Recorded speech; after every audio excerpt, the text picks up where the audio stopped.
Welcome, ladies and gentlemen, to another edition of Inside the Walls podcast. Man, we are entering the month of April. That means we're turning the page to mid-season form. We're mid-season form because we do a podcast for a living and livings. I don't know how many podcasts we do, all three for us. A lot, right? A ton. Yeah. Exactly. A lot of time and effort to do this show, and welcome again to another edition of Inside the Walls podcast, episode 181. Alongside me are our two partners of crime from Omaha, Matt Patton, How's it and from going? West Virginia, Jeff Lumer. And that every time you sing West Virginia, you gotta think of that. You gotta do it. So, Yeah, I mean, you have to. It's one of those things. it's a tradition that keeps on giving. Mhm. And I guarantee you, people in West Virginia get tired of hearing that song. It's like, okay, we get it. We're well, Unless it means the Miners won, then they're not tired of it. Exactly. okay. Well, that yeah. I'm talking about the overall song. But welcome, ladies and gentlemen, to episode 181. Week 3 in the books. We have some intriguing matchups. We had a answer in Greensboro with the Carolina Cobras bouncing back against the Columbus Lions. And oh hum, the national division looks like it could come down once again to the Omaha Beef and the Sioux City Bandits. We'll break down those two games later. But so far, the first month of the season has gone. People have been messaging us. Are we doing polls? Are we doing power rankings? No. But we will be doing our famous tier system, ladies and gentlemen. Our tier system, which is comical at times, it's been asked to make its return. So we'll be doing our tier system next week for the NAL season so far. And there could be some interesting things. The Buckies could make an appearance. The Culvers may make some appearance. I don't know. That's the tier system. That's how we're going to do it. But hey, welcome to the show. And also, I have all the numbers and all the people tabulated. I forgot to do it this past Friday. I do apologize. But this Friday, be live on Facebook. I'm doing 2 winners. We'll get 2 tickets for their favorite NAL game. So that's Friday. Got all the names. Got up to 62 people into the list. That's awesome. So why not? Let's do it this episode 2. Hashtag ticket giveaway. You comment here. You're entering live. And if you've already you're not getting big re-entered. You're already in the system. I'm not going to add your name again. It's kind of cheating. But for you new folks out there, hashtag ticket giveaway. 2 tickets to any NAL game if you're choosing. Get it in, and boom. Man, I forgot something. Imagine that. Yes, Bob, I know. He is still getting me on the Error Hodge thing, but okay. But anyways, we got an action-packed show this episode. April Fools, but we're not the type of person to actually post stuff on Facebook and goes, "Gotcha." No, we don't do that. We don't play kids games here on this show or on this network because we're professionally run and we run it like a professional organization. But with that, hope everyone enjoys their April month 2. That means we have 3 more months of action. It means postseason standings, more games. Who's the early MVP? What's going on? More action coming. You're about to say something, Jeff. No, I mean, I think Columbus should roll with that logo all the time. Yeah, that's actually pretty funny. Yeah, I actually like that. Yeah. Pretty good. It's the most we had an elementary school kid creative. And I've come to find out I think you have to ask Gronk to do that, and Gronk designs that logo for you, or is it one like ChatGPT? I don't know, but it was hysterical. And I'm afraid to do that. And just like, no, I ain't doing that because the logo may actually go like, actually, it's better than the current logo. I ain't gonna do that. But, it's funny though because a couple years ago, really quick, the local AAA baseball team here actually put out a post about playing a game as the Omaha Potholes on April 1st, and it got so much traction that they actually did it. That's fantastic. hey, sometimes it'd be like that. If you look at some of the AAA baseball team names out there, you go, someone had AI generate some of these logos because you got the mud biscuits and you got the jumbo shrimp, you have like the oysters. I'm like, what the heck are we doing here? These are not baseball names. But hey, we gotta say. Anyways. But Matt, we have a little bit of a theme. We have a special guest from Omaha. We're going to talk about the Omaha Beef's victory this past weekend against the Idaho Horsemen. Also, the 3-0 start that the Beef have done this season. Oh, the Beef are first place again in the division. That seems like almost every year, especially you there, Matt. We get reminded from you on a weekly about the Beef. But I want you to introduce our special guest this evening, breaking down Omaha Beef Football. Yeah, that's right. So tonight, our special guest tonight is none other than the defensive coordinator for the Omaha Beef, Coach Adam Loftus. Coach, hey guys, welcome. Thanks for having me on. Absolutely. Oh, Coach, I know it's short notice. I do apologize. Not an April Fool's joke. This is actually a live podcast. Just heads up. 3-0. How you feeling? 3-0 so far. Good so far. Obviously, like you said, there's a couple months left, so can't get complacent. Got to take it one game at a time, but feeling good so far. Each game you learn, something else about yourself or, something you need to fix or what goes well. So feeling good, but, job's not done yet. Yeah, I agree. Matt? Yeah, for sure. So, Coach, we'll just jump right in. Like we said, you guys started the season 3-0. So defensively, you guys have had a lot of success. So we know in the offseason there was a lot of turnover defensively as far as, some of our main interior guys, our D-line and stuff like that. Weren't really sure coming into the season what it was going to look like. But just talk about how you guys have been able to be, number one, gel as a group, how those guys have come together, and then number two, how they've been able to be successful. And then I'll go through some stats here that are pretty impressive here in just a minute. So going through camp is always fun, and then you got to try to find the right guys. And then once you have who you think are the right guys, then you're looking for the right combinations of those guys. Who works well together, who communicates well with another. I'm always trying to get my best athletes on the field, and then trying to find, like I said, just that right combination and our right coverages and stuff that they kind of each gel with. I attribute that to they're very much a group that wants to learn and wants to, if we don't get it just right, they're like, hey, let's run that again. Let's, get this right so we can fix any problems that we may have. Also, we do have very competitive practices too.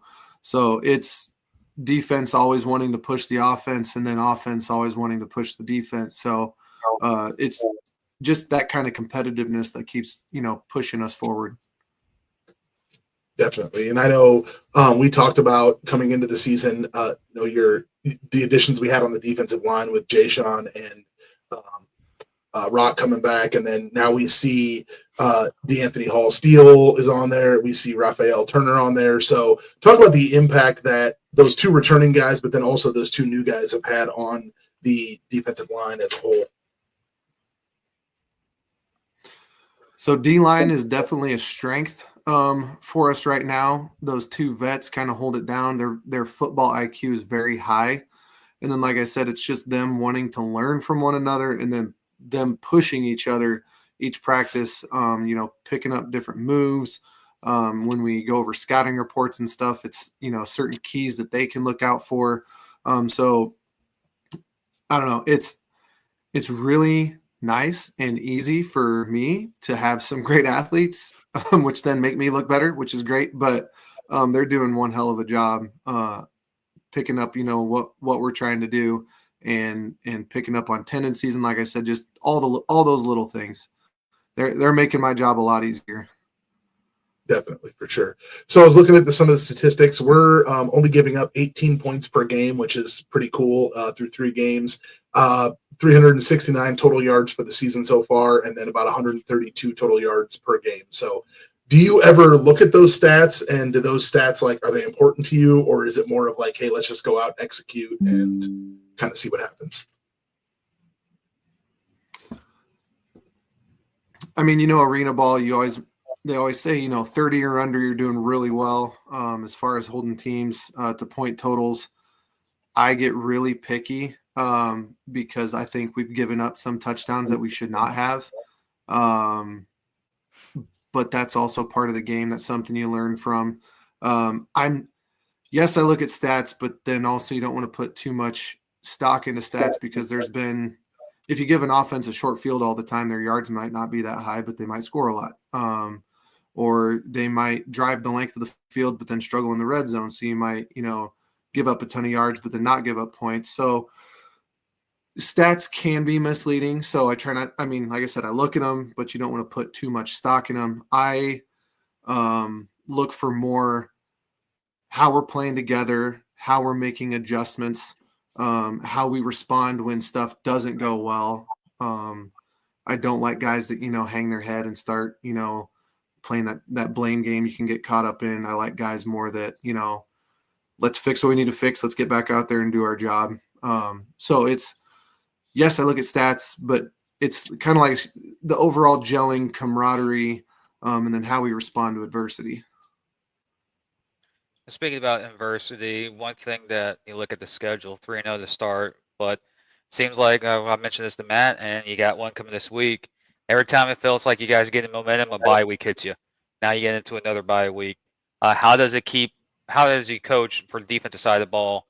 It's not like offense where defense, your goal is to stop them, but in offense, they know the routes. How does it to keep the chemistry with the defense going through each bye week and seeing how the schedule is? You win a game bye week and you got to wait.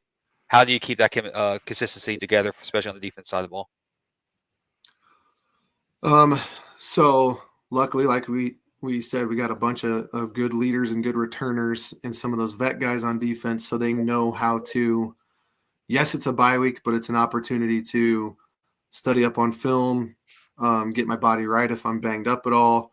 We got a bunch of guys working out together on their own during the bye week, so we push them as coaches to do these things too, but it's nice when you have those vet guys that kind of take the reins and kind of lead that, non-complacency, don't sit back and, bye week, we just get to chill and relax. It's no, bye week, let's get right. Let's study up. Let's fix what we need to fix. And then when, game week comes again, we're ready to go.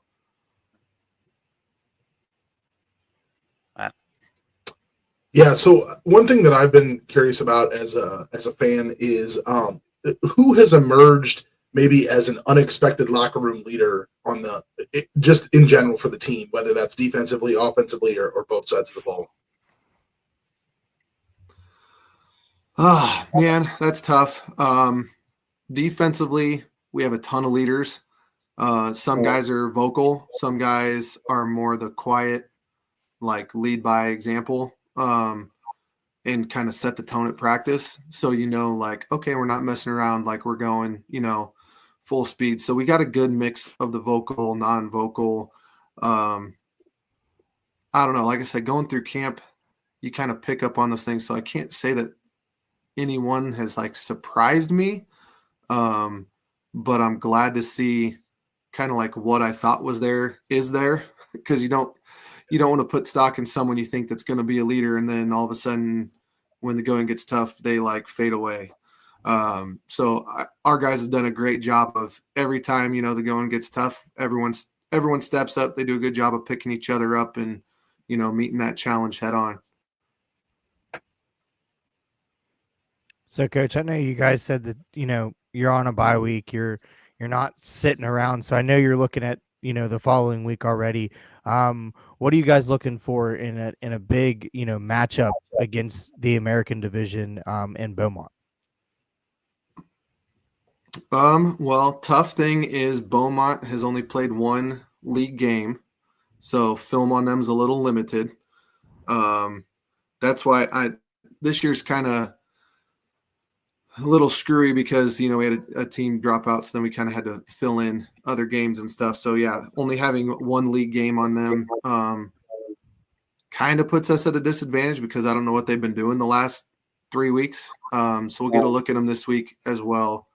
But I don't know, just looking at their tendencies, kind of seeing what we can pick up on, like I said. Then also looking back at the last, couple weeks for us and seeing if there's anything we need to fix and tweak heading into that game. But I know it's going to be so it's further than Shreveport, and that was a bit of a jaunt down there. So the travel is going to be tough. I'm sure we're going to go into a hostile environment. And then it's a blessing and a curse being on top of the league right now, because yes, things are going good for us, but that just means that target on our back gets bigger. So we just know we're going to get everyone's best shot.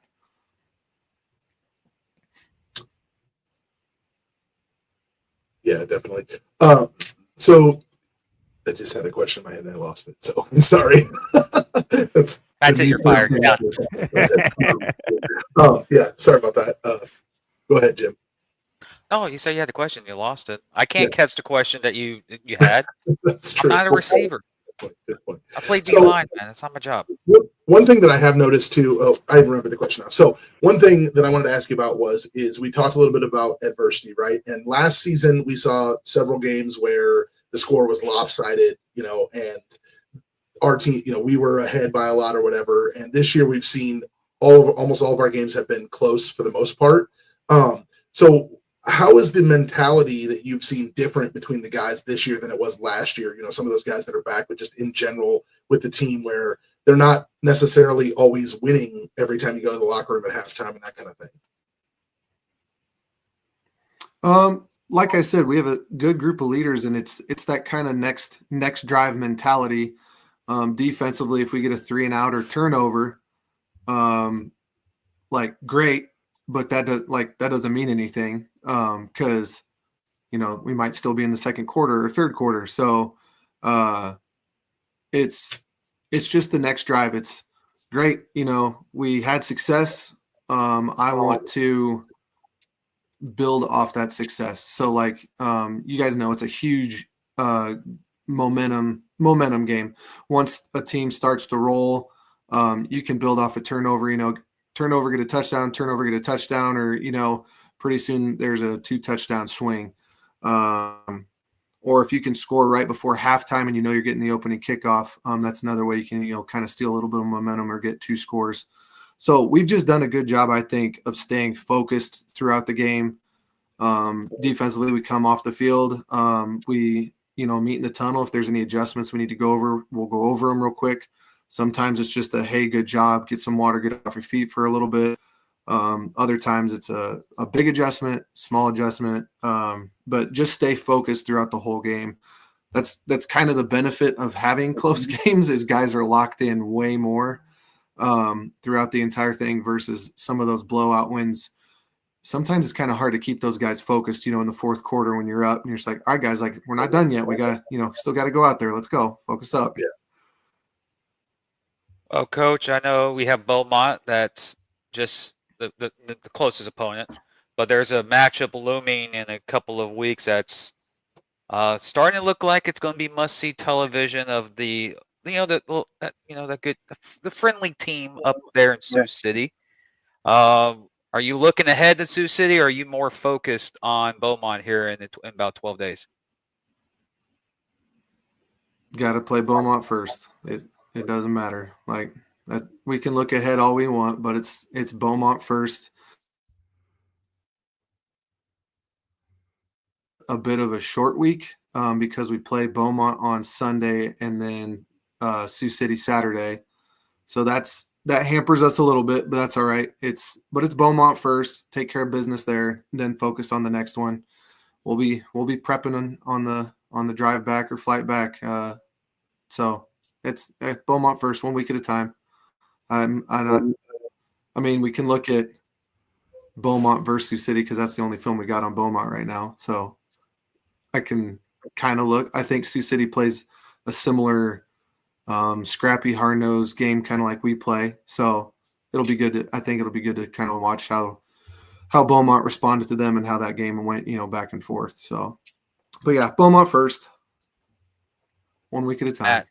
Matt, I'm boring like that. Well, that's your coach.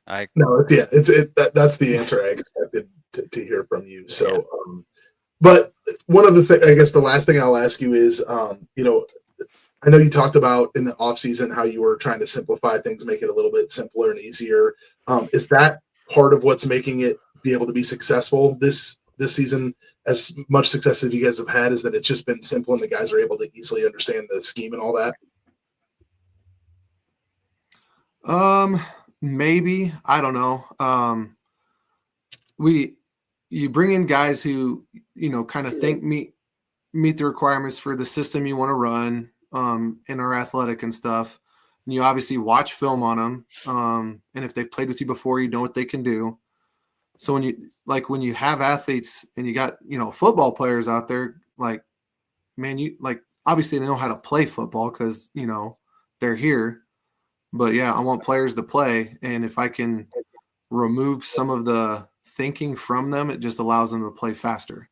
Or if you give them a simple read or a simple cue to focus on, then they can react quicker. So maybe, I don't know, maybe that might help a little bit. I think we also have a great group of guys. And like I said, we got a great offensive coach pushing us as well at practices. And he'll kind of let me know when I've got some holes in the system or, kind of, hey, that guy missed this, so we'll, fix it and stuff. But yeah, maybe a little bit of the success. I don't know. Like I said, we got a great group of guys, and I think that they deserve the credit, man. They're playing the game. I'm not. Tatum being outspoken, what? I do it to him too. Yeah, right. So we have a comment in here from Casey Smith. Thank you for the comment. Wants to know if owner Ricky Burtz could play linebacker. Maybe. I don't know. I've never seen Ricky just, love to see him strap the pads on and see what he can do. There you go. Heard it here first. Next year at tryouts. Coach, thank you so much for being on here tonight with us. Thanks for your time. Appreciate it. I know it was a quick turnaround, but we really just appreciate you taking time to be on the show tonight. No problem. Thanks for having me, guys. Well, Coach, be safe. Enjoy your week off. Watch film. Get some practice. Whatever you do to get ready for it in 2 weeks. Enjoy your bye week. Yes, but step away. Enjoy it. It is April. The weather should be changing in your neck of the woods. Hopefully. Maybe. It's severe weather tonight, so that's fine. Hey, I don't know. I hear that Luke Combs song is pretty famous right now. I don't want to see you on the news chasing those freaking storms. No. But anyways, Coach, appreciate it. I'll just button it down. All right, thanks again. With that, ladies and gentlemen, when we come back right after this, we'll break down Week 3 action of the National Arena League.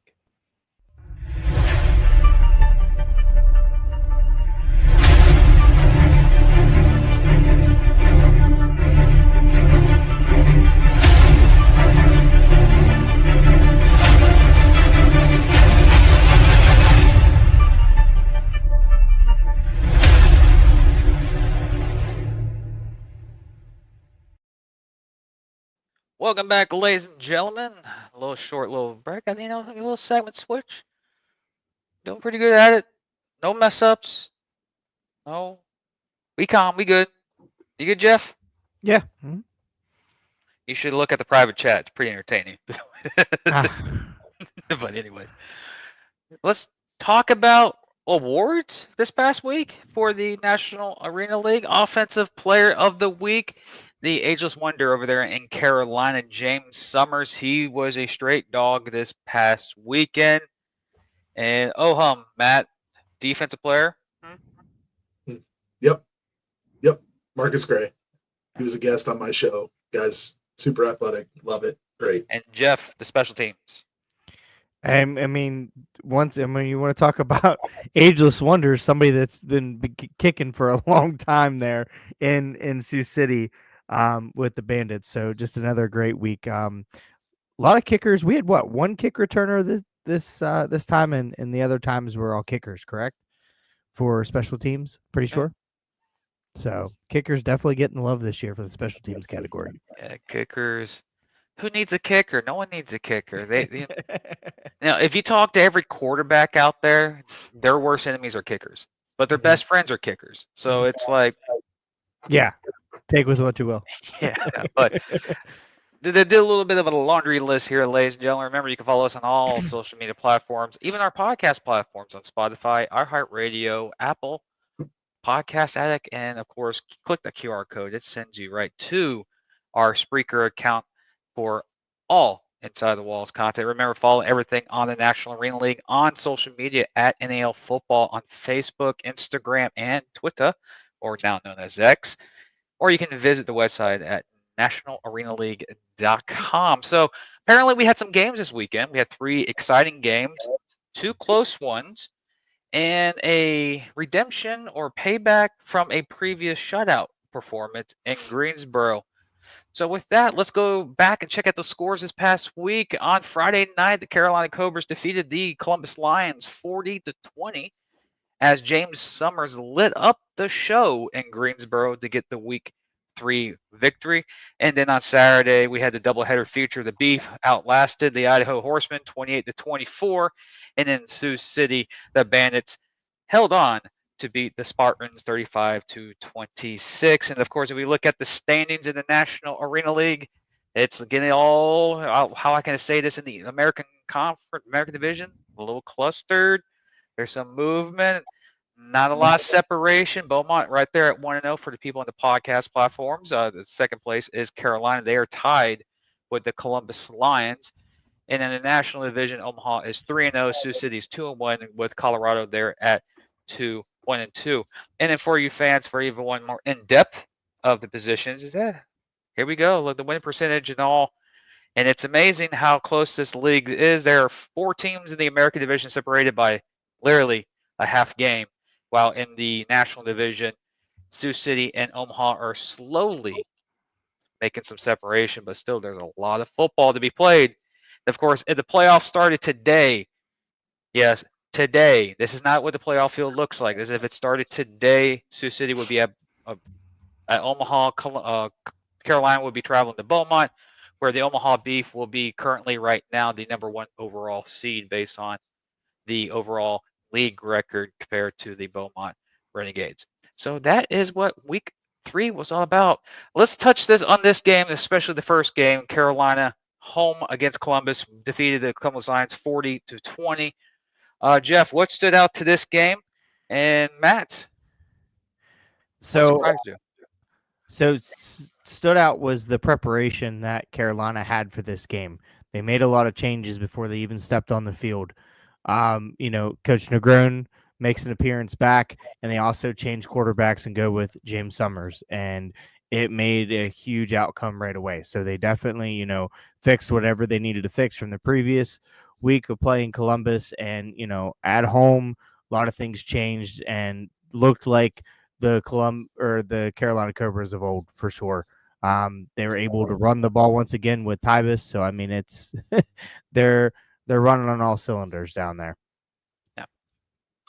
Yeah, I think what surprised me the most when I watched this game was the sequence of events that happened where Columbus had like 4 straight turnovers at one point. I believe they had 2 kickoff returns that were fumbled. They had an interception and another fumble. And I just looked at that and I just watched it. I was watching the game and I'm just sitting there like, if Carolina had been able to capitalize on all 4 of those possessions instead of just 2 of them, it would have been a completely different game than it even was to begin with.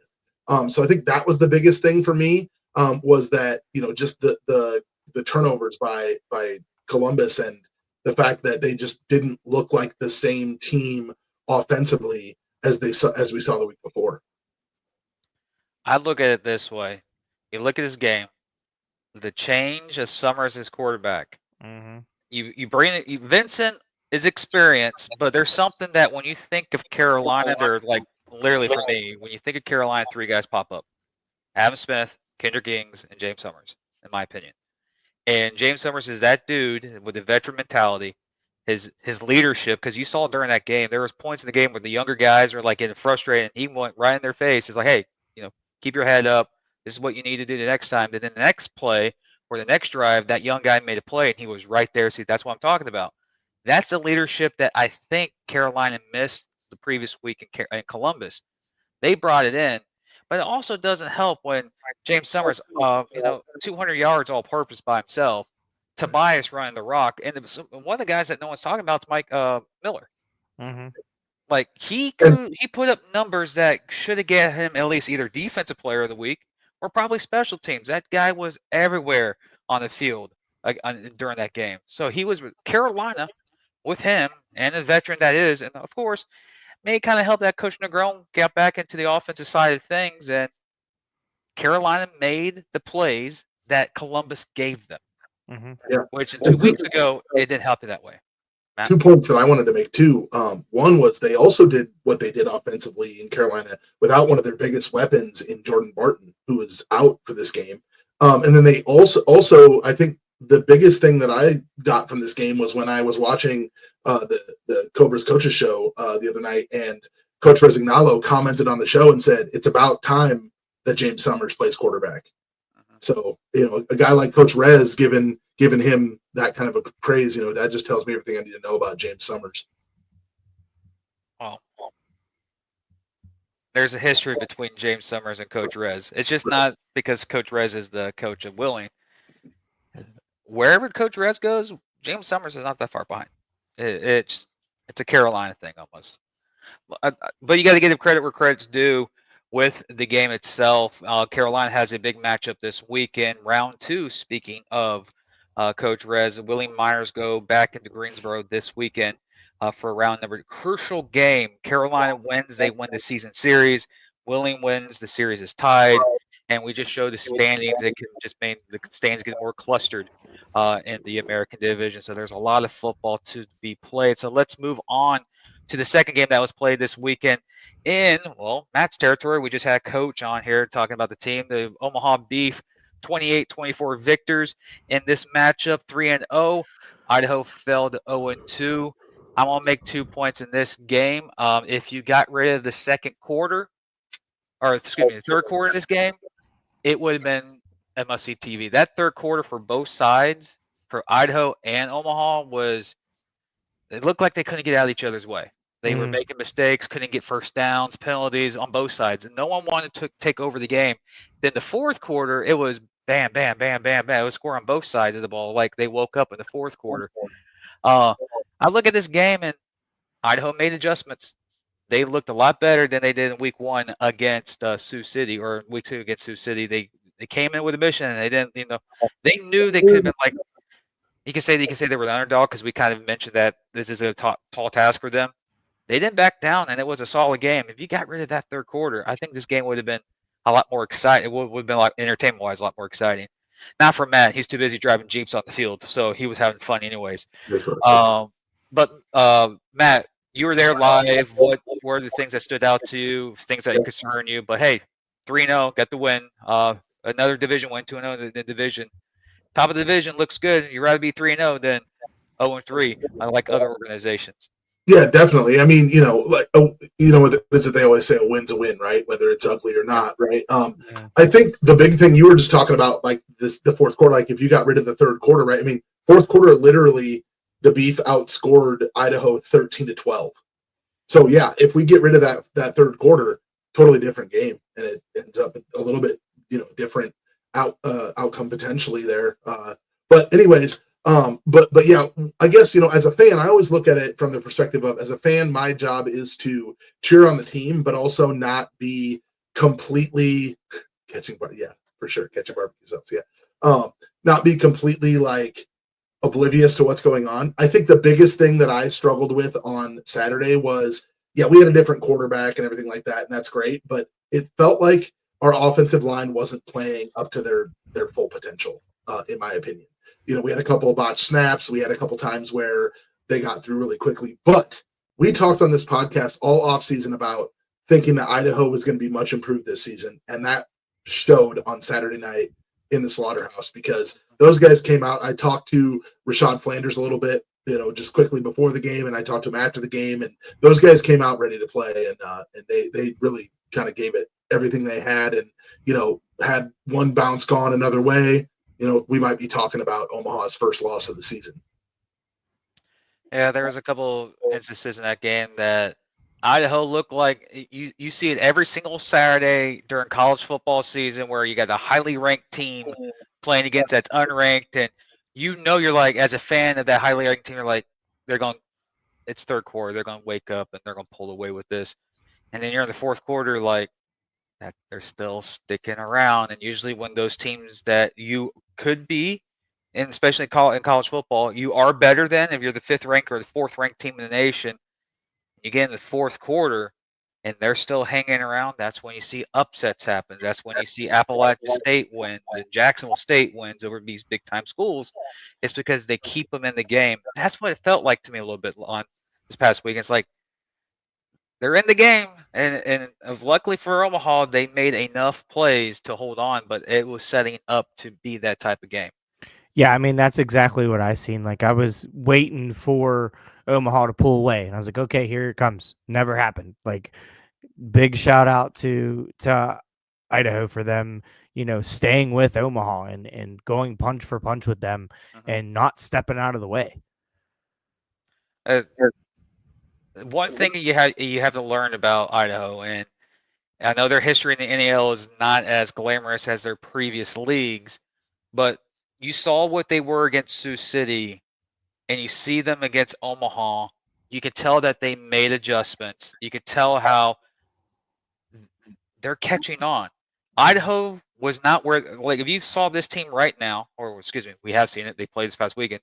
If you remember this time last season, this Idaho team was scorched last year's Idaho team.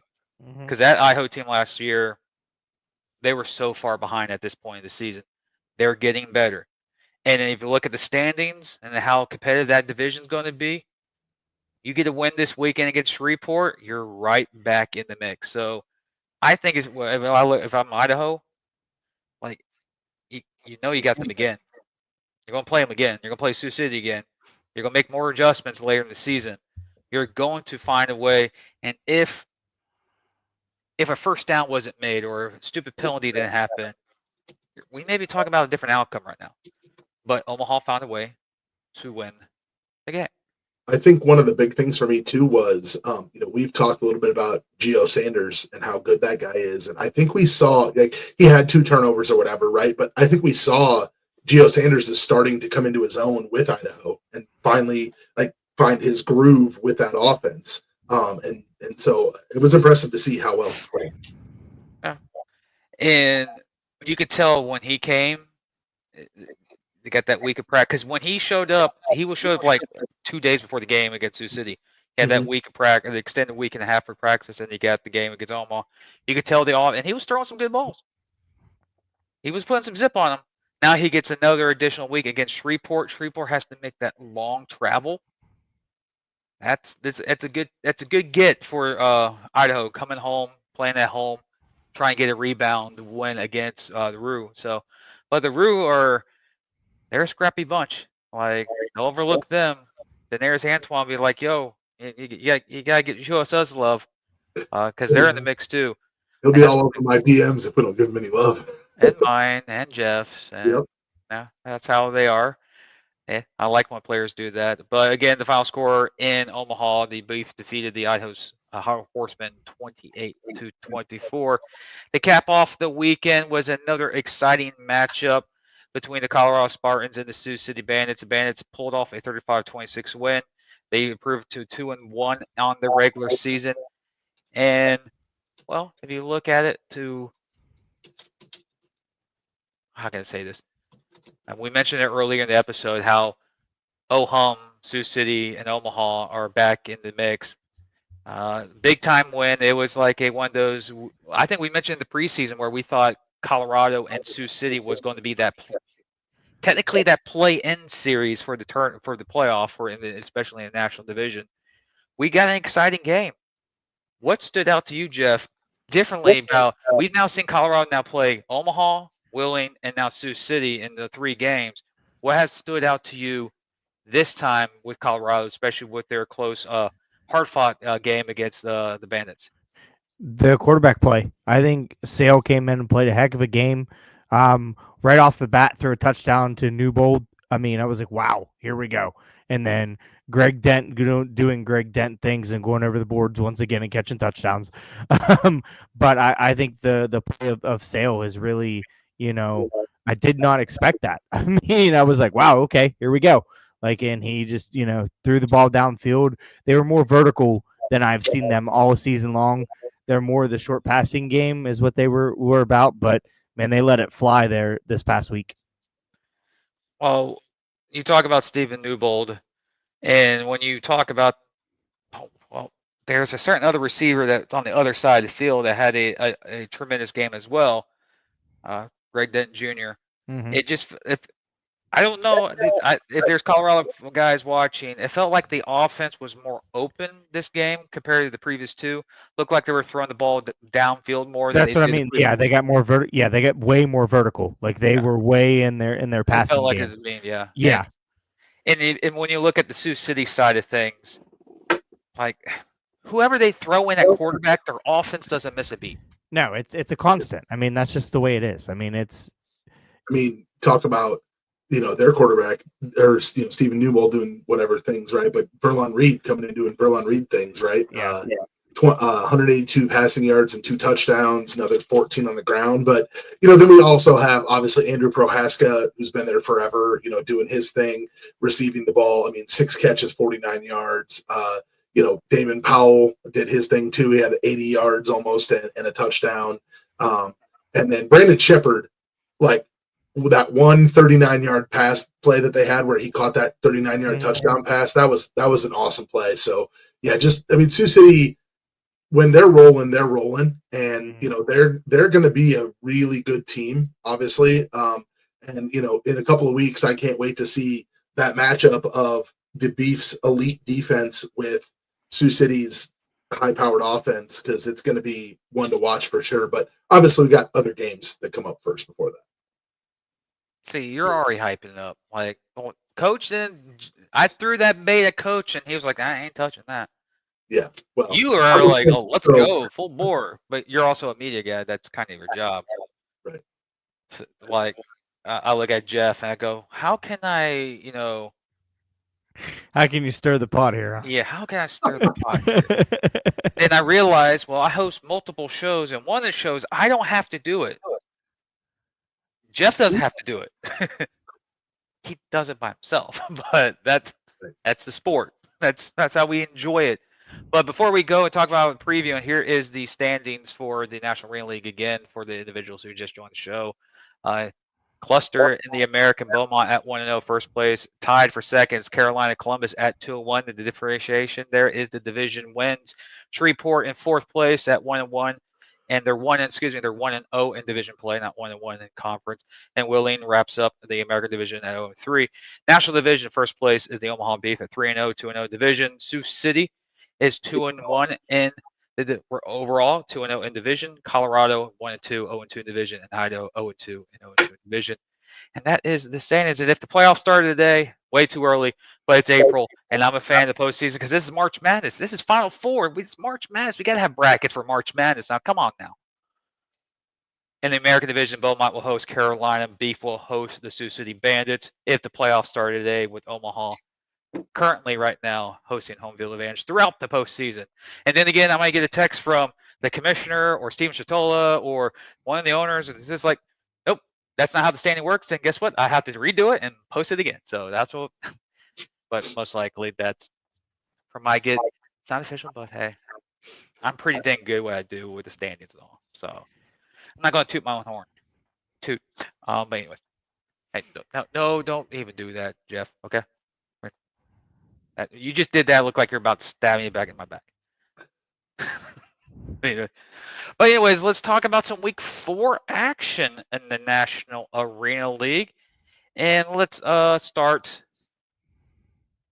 in Greensboro. Miners versus Cobras, round 2. It's going to be an exciting matchup.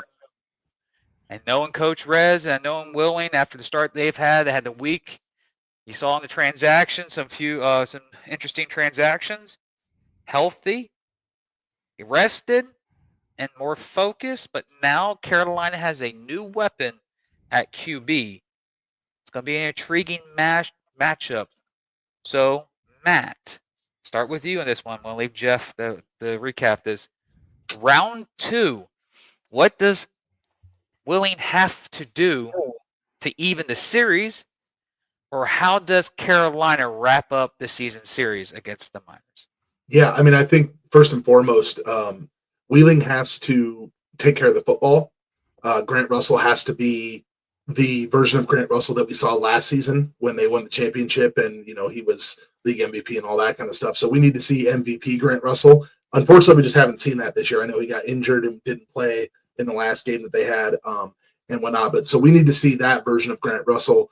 And again, just hold on to the football, make sure that they're ready to go. And I think honestly, one of the things that they need to do too is make sure that they've got their footwork down on the offensive line. Make sure those blocks are solid and everything like that, and just use their weapons that they have. And then also, as far as Carolina, they also need to be able to contain, Carolina's new high-powered offense that they have with James Summers at quarterback and all that kind of stuff. So that's a taller task than they even anybody even really realizes. But then also, for Carolina, they just if last week is what we saw last week is what we're going to continue to see. Put the ball in the hands of Summers and Tobias Taylor. That guy, Tobias Taylor, looks like everywhere that I've seen that guy play, he looks like a man amongst boys on that field. So that for me is the key. Like if that offense is going to keep humming like it did, then just do what you did last week and make them stop it. Jeff, I mean, it's a tone setter for both teams. I mean, it's Columbus putting a deadlock on the division if they walk away with a win. It's Wheeling making a statement, trying to crawl their way back into the division race if they pick up a win, and then that'll be an important game coming back to Wheeling on the 19th. So definitely something, the Miners had a week this week to get healthy, get everybody back. Grant Russell coming back, off of an injury last week, previous week. And, it's one of those things where you got to get healthy. They've been watching a lot of film. They got to get ready, for what's coming in, round 2 there in Carolina. Definitely going to be an emotional game again for those involved. it's an emotional game, and I do know after watching Carolina this past weekend and their adjustments they made at QB, that offense was humming again with James Summers. And I look at Coach Rez, I look at Willing, I look at the offense the last time they played Carolina. You looked at both defenses shut down each other for, I think, 4 straight possessions. And it came down to who made the extra play that started that scoring spree Carolina did this time. If we have that same performance, it literally may come to that same predicament. Who makes that play? Who makes that extra play? A healthy Grant Russell, that benefits Willing. But I look at the running dynamic of Carolina. If Carolina is running the ball and establishing a run and consistently run the ball, it's one thing about indoor rules. The team that runs the ball more successfully wins the game. It's like Novocaine. Give it time, works every time. And I have a feeling Willing the first time they played Carolina, stopped running the ball. Like they were trying to throw the ball because they got behind, and once you do that, you're playing catch up. I have a feeling that this is going to be one of the fastest games ever played in the NAL because I think there's going to be a lot of running on both sides of football because I think there's opportunities for both sides. So I look at the defensive side of things. I look at Willing trying to contain Summers, and I see Carolina trying to keep pressure up the middle on Grant Russell, making Grant Russell more of a mobile quarterback. That he's mobile, he's athletic, but he's more of that pocket, awareness type of quarterback. You want to move the pocket out of. Don't make Willing move the pocket. You want to force that pocket to make Grant Russell think more on his feet, more fast release. I think this is going to be an exciting game. And it's big. It's a crucial game. They play 3 times, and it's like a series. You went to a 3s. That's crucial for tiebreakers. And of course, it went by Carolina. They'll be 3-1, and they stay in the top of the tier of division. A win by Willing gets them back into the picture. Maybe not for a home game just yet, but getting back into that race to get into the top 2 spots in the American division. I think it's going to be a very entertaining game. And actually, I think it comes down to special teams. I think it's going to be an exciting game. It's going to come down to who makes the big special teams play. Say that's a deuce-friendly arena, so I mean that definitely could be a tall tale there. So, and also both teams' special teams kickoff returns are some of the top teams in the NAL, both sides. So you got weapons on both sides of the field. So it's going to be an exciting game. If you're in the Greensboro region, go to get your tickets. It's a must-see action. So let's go to the other game out west, the Roo and the Horsemen in Idaho. Road Warrior or homestand, Jeff?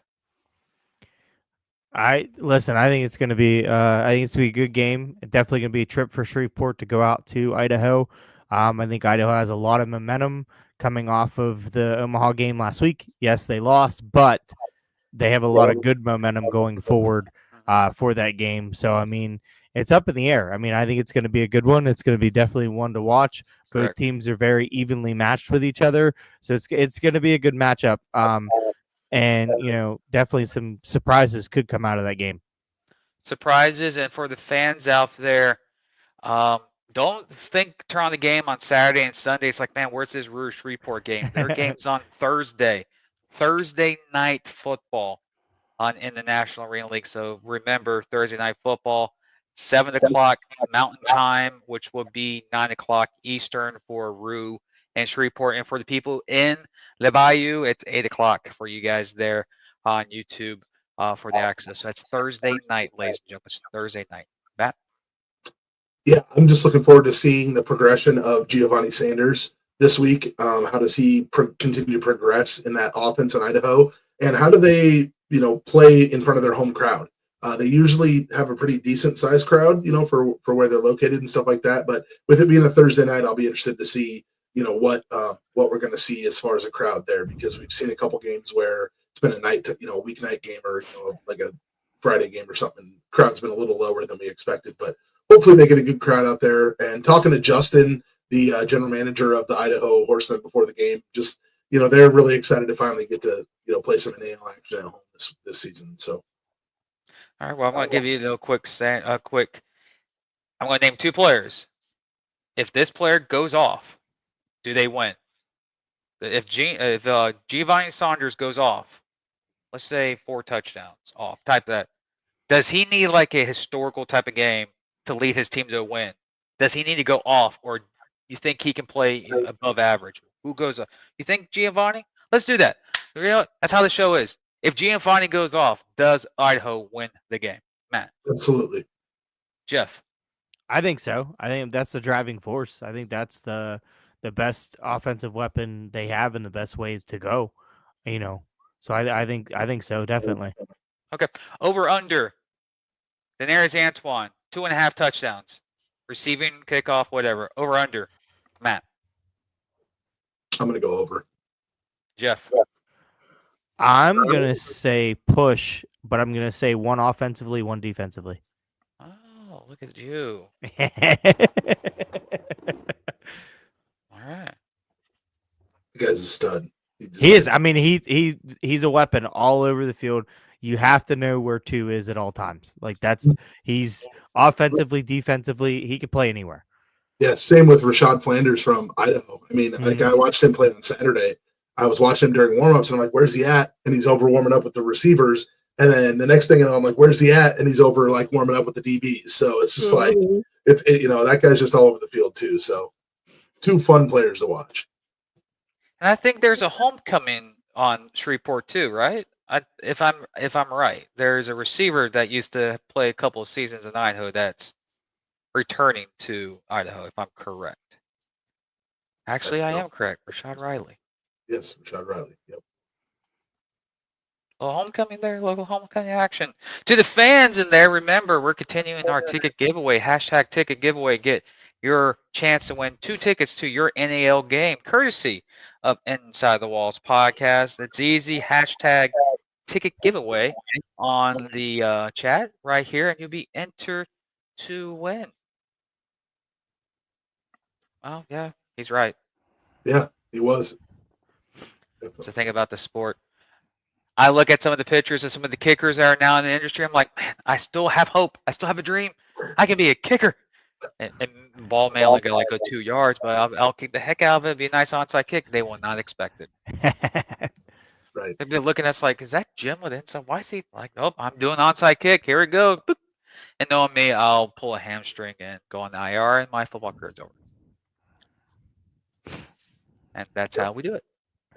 But anyways, ladies and gentlemen, again, thank you for tuning in on this lovely Tuesday evening here in the National Arena League. Remember, follow everything in National Arena League related at nationalarenaleague.com and follow them on Twitter, X, and Facebook at NAL Football. Remember, follow us at NWallsPod on all of our social media platforms, including TikTok, Twitter, Instagram, Facebook, and am I missing something else? YouTube. Yeah, I forgot the YouTube channel there, ladies and gentlemen. Also, you can follow NAL on YouTube too at National Arena League on YouTube, where you can watch our games. Oh, we got to mention that. How about that little sneaky drop that the National Arena League did last weekend with the live game between the Cobras and the Lions? You saw that? Yeah.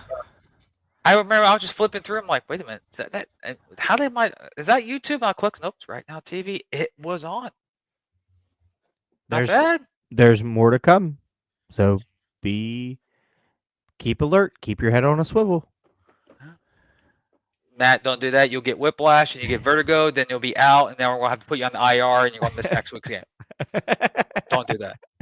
Okay. I already got guys reply. I got James Summers who wants to be a co-host. We got CJ. We got so many players. I was like, I want to come on the show. ZB's already.